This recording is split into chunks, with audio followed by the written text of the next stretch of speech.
ರೀತಿಯಾದಂಥ ಸಂದರ್ಭಗಳು ಉಂಟಾಗಿ ಅವರಿಗೆ ಬಂದಂಥ ಹಣ, ಅವರಿಗೆ ಬಂದಂಥ ಆಶೀರ್ವಾದ ಅವರು ಅನುಭವಿಸದಂತೆ ಶತ್ರುವಾದ ಸೈತಾನ ಏನ್ ಮಾಡ್ತಾನೆ, ನಷ್ಟಗಳನ್ನು ಉಂಟು ಮಾಡ್ತಾನೆ. ಆದ್ರೆ ದೇವರ ವಾಕ್ಯದಲ್ಲಿ ಕಾಣ್ತವೆ, ಈ ನಷ್ಟಗಳಿಗೆಲ್ಲ ಕಾರಣ ದೇವರಲ್ಲ. ಹಾಲೆಲೂಯಾ. ಈ ನಷ್ಟಗಳನ್ನ ಉಂಟು ಮಾಡೋದು ದೇವರಲ್ಲ.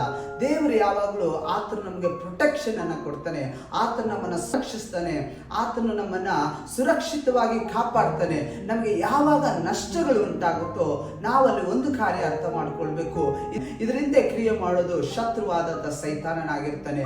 ಹಾಗಾದ್ರೆ ದೇವ್ರ ಮಕ್ಕಳೇ, ದೇವರ ವಾಕ್ಯದಲ್ಲಿ ಕಾಣ್ತವೆ, ದೇವರಿಗೆ ಒಳಗಾಗಿರಿ, ಸೈತಾನನನ್ನ ಎದುರಿಸಿರಿ, ಆಗ ಆತನು ನಿಮ್ಮನ್ನ ಬಿಟ್ಟು ಓಡಿ ಹೋಗ್ತಾನೆ ಅಂತ. ಹಾಗಾದ್ರೆ ನಮಗೆ ನಷ್ಟಗಳು ಉಂಟಾದಾಗ ನಮ್ಮ ಬಿಸ್ನೆಸ್ ಅಲ್ಲಿ, ನಮ್ಮ ಕೆಲಸದಲ್ಲಿ, ನಮ್ಮ ಕುಟುಂಬದಲ್ಲಿ, ನಮ್ಮ ಸೇವೆಯಲ್ಲಿ ಕೆಲ ನಷ್ಟಗಳು ನಮಗೆ ಉಂಟಾದಾಗ ನಾವು ಪ್ರಾರ್ಥನೆಯಲ್ಲಿ ಕೆಲ ಶಕ್ತಿಗಳನ್ನ ನಾವು ಕಟ್ಟಬೇಕು. ಪ್ರಾರ್ಥನೆಯಲ್ಲಿ